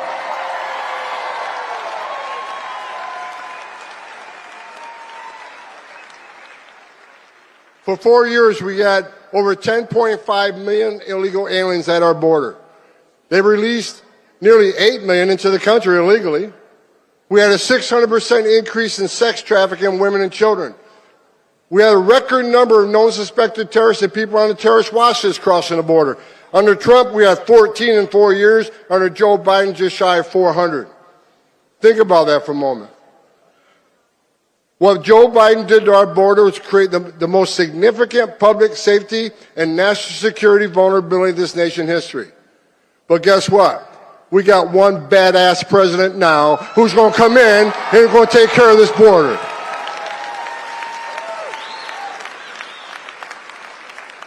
Look at the numbers last few days. I'm telling you, every morning I get up, I can't wait to go to work. Because I know that I have a president who's going to open up every avenue of law enforcement to this great nation. In under 4 weeks, we have illegal crossings on the border down 95%.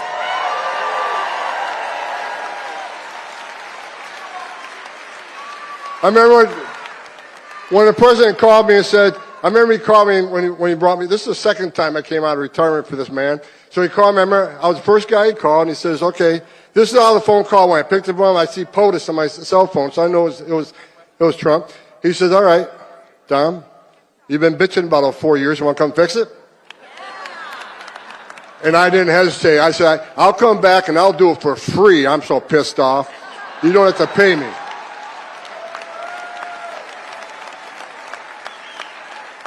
And look, in less than a month, illegal crossings down 95%. ICE has arrested over 21,000 people in the nation.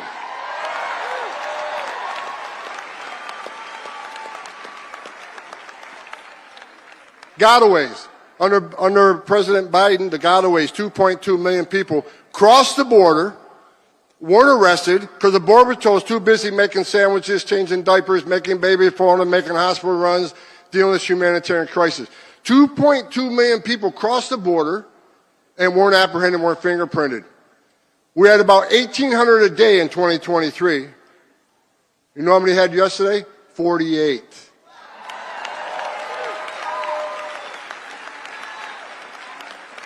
You're talking about 2,000 miles of border and only 48 people escaped, but that's 48 too many. I'm not going to be happy if that number is 0.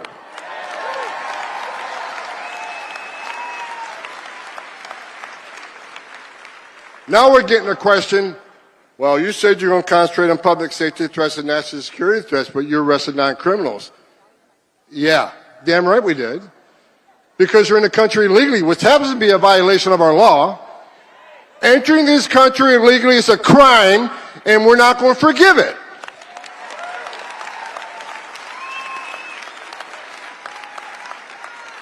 Into sanctuary cities, game on, because Pam Bondi's back into place. And Kash Patel is back running the FBI.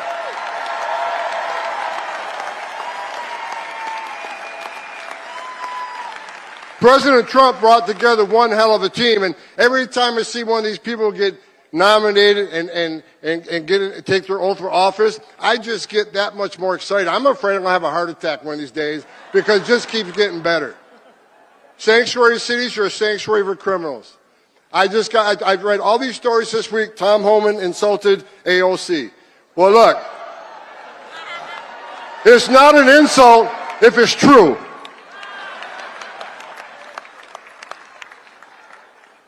She says Homan has no game, he has nothing on me. Look, you can claim you're educating people according to their constitutional rights. I think she's a long ways away from being a constitutional scholar myself. Bottom line is, we know what the game is. You can claim you're educating people to their rights, but we know what the end game is. Try to tell people how to invade law enforcement. And we're talking about people who enter the country illegally, which is a crime, committed a violent act against a U.S. citizen, were ordered removed by a judge. We got members of Congress saying it's okay to educate them how to invade law enforcement. We're not making this shit up. We're enforcing the laws enacted by Congress. And we're not going to apologize for it. Not under this administration.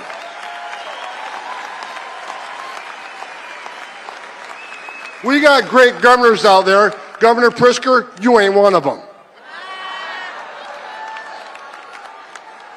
I met with Governor DeSantis yesterday. You know what he's done? He's passed one of the strongest state immigration laws in this nation. Do you know it's a crime in the state of Florida? It is a crime to enter the country illegally. He made his own state law. He has passed a law that he will fire any mayor or sheriff that doesn't help ICE enforce immigration law.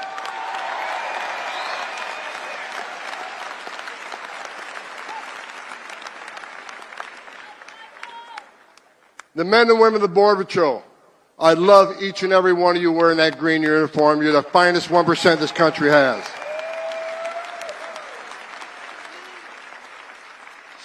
So look, we're attacking the interior enforcement.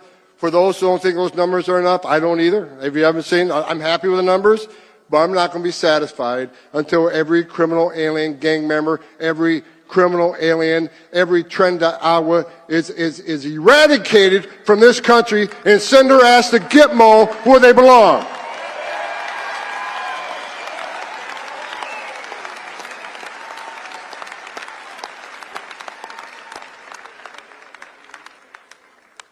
Damn, I love my job.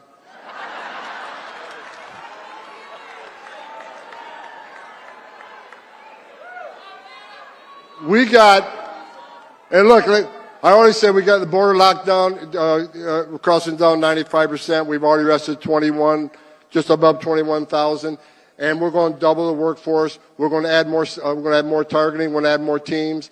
God bless the men and women of ICE. God bless all the DOJ components are with us. We've got U.S. Marshals, DEA, FBI, ATF, all these fine agencies helping us. And what's great about it, when we went to Chicago, Mayor of Chicago said I wasn't welcome in Chicago. Guess where the first place I went was? Chicago. But having DEA and FBI there and ATF was great. We found an illegal alien with a gun. ATF does a criminal charge. We found an illegal alien with drugs. We prosecuted that crime. So we're prosecuting these people before we deport them, and that's exactly what we should be doing. We're going to make this country safe again.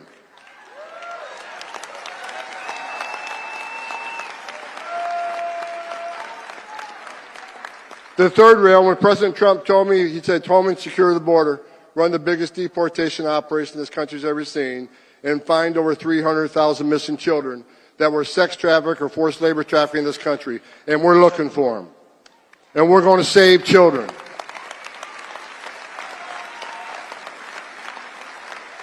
All these bad stories about Trump, you know, Holman, you're racist, you're a white nationalist, you're a mean person. Okay, I'll take that. Because you know what Holman's doing? I'm working for the greatest president of my lifetime, and we're going to save lives. Because when 95% less people coming across the border, how many women ain't being raped? How many Americans aren't dying from fentanyl overdoses? How many no-suspected terrorists aren't getting in the country? How many women and children aren't sex trafficked in this country when you have a border lockdown? We're saving lives.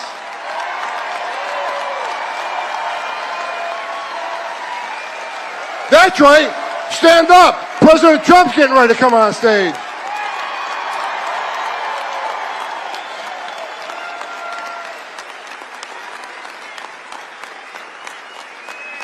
I got another message to the criminal cartels of Mexico. At the RNC, I said a speech. I said two things at the speech. If you're in the country illegally, you better start packing now. We're keeping that promise. The other thing I said on stage at the RNC, that President Trump is going to designate the criminal cartels of Mexico as a terrorist organization. He's going to wipe you off the face of the earth.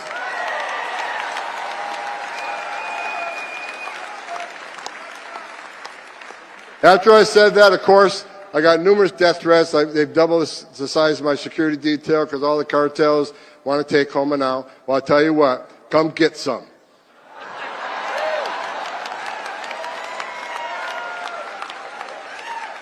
You have killed more Americans than every terrorist organization in the world combined. You are now a terrorist organization. So word out to anybody that assists them, anybody that sells their drugs on the street, anybody that assists these cartels in any way, you are helping a terrorist organization, and the weight of the world's coming down on you.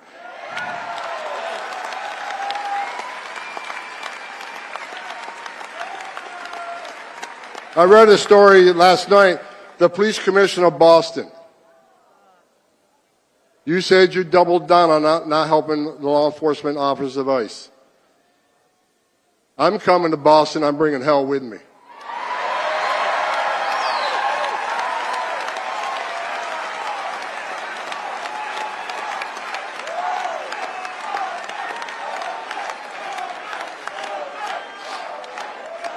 I looked at the numbers this morning.